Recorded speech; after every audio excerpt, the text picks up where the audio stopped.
at the 30,000 foot level, when the team and I at the forum started to imagine how a document like this might take shape, I offered a view around what we might call the 5 stages of developing a new work. And I thought it might be useful as a way into this discussion to just to think about how we might articulate those stages, because I think that having some common language might actually help the overall process for locating where you as a commissioner or composer or music publishing representative are in this process. And in doing so, we can actually sort of focus on the things that matter at that particular stage. So for example, I think about this as sort of 5 different stages.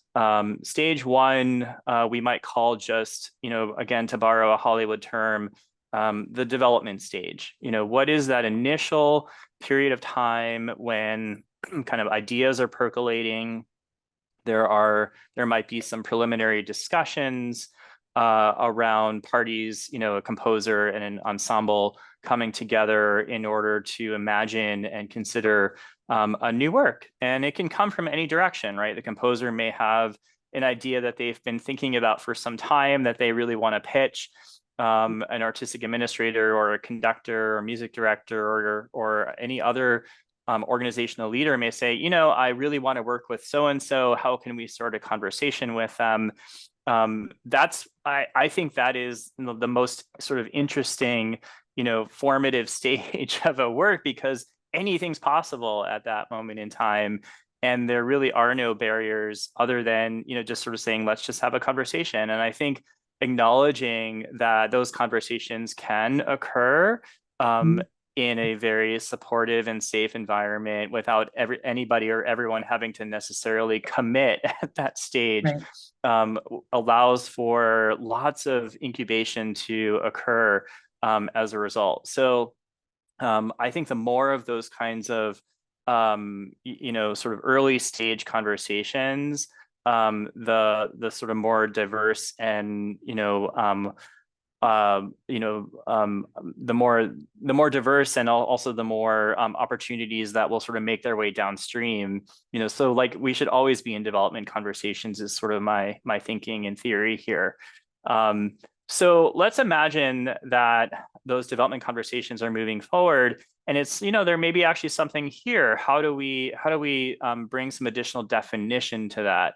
And so the question, and as we'll see in the discussion guide, there's a space in this conversation for a composer and an organization or commissioner to come together just around development. Like, can we work together to ask you, composer, to write something? It could be just a description of your imaginative idea for the project that we could take, to our donors, to our organizational team, to others, in order to see if we can develop some interest in this further. And that might come together just as a very basic, what we would call like development deal, let's just work on that, and maybe we'll provide some compensation for you composer, to participate in that process as we work to help kind of develop greater interest in your idea. So I think, there's a lot of, that activity that can kind of happen in the early stage. And let's say it starts to gain some momentum. Well, then we're sort of heading to the second stage. Now we actually have to start to put something on paper. And that's really where a document like this might come in, the discussion guide or deal memo, to say, okay, how do we start to align around some of the kind of more important terms without necessarily binding each other to that process? But we need to have a vehicle for discussion so that we can put those basic terms on paper in a shared way. And I think a lot of this happens very naturally. I've seen many, many, many emails that are kind of, here are the bullet points, the kind of the key, elements of a commission. And it's like, great. How do we take that and go one step further? And so we'll go into what some of those additional deal points or discussion points might be. And then let's say the parties have really, composer and commissioner have come together and say, yep, we're committed to this project. Let's contract around it. Now the composer really can move into the preparation and delivery stage. I'm actually working on the piece. I've committed time to it. Publishing representatives are on board. There's a sense of when the delivery might occur that's been factored into the broader timelines for the composer's work and life, and all that has been kind of made known in the process. Once that's sort of all the way through, we get to the premiere stage, right?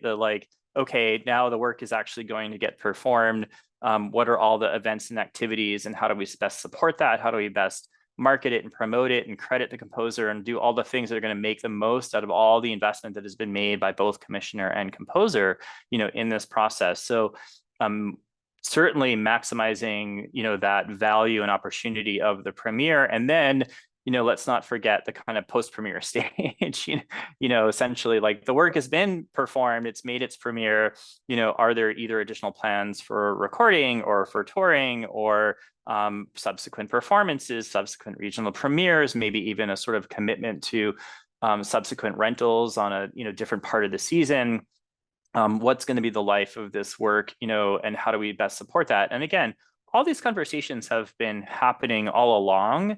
I just think that we're, taking a step further and saying, how do we, bring some definition and structure around that as part of the life cycle of a new work? And I like the idea of both the life cycle of a work and also kind of the ecosystem, or the sort of the broader environment that it sits within, because works come from our real life, composer lived experience in response to the world in which composers live, and the response to the world in which, arts organizations and their communities are considering and trying to make sense of. And I think that's where a new work can be a really powerful engine for conversation and engagement beyond the kind of reinterpretation of existing works in the catalog. So that's what excites us about this project. And we will go into detail about the various elements, but having that frame for the sort of 5 stages of the process, hopefully will allow everyone to say, okay, we're really in the development period here. Let's focus on that. And so that's Yeah. it. Yeah, what I so appreciate about your outline, and I think one of the goals of this project, is that you talk a lot about conversation. And yes, these conversations are happening, but not necessarily inclusive of all of these different phases, particularly that developmental process. As we've learned, sometimes that is kind of rushed, or maybe sometimes even overlooked in some cases. And also thinking about what happens beyond the premiere. We want to really encourage those conversations too, and recognizing the nuance of the conversation, that this isn't a one size fits all. Every artist is different, every organization is different, every setting is different. This is why we're thinking about the discussion guide, right, as points that are going to be optional, maybe depending on where you're entering, as you described, it's going to be different for you, but hopefully again, just encourage that collaborative communication on both sides. So thank you. I'm really excited to dive into this.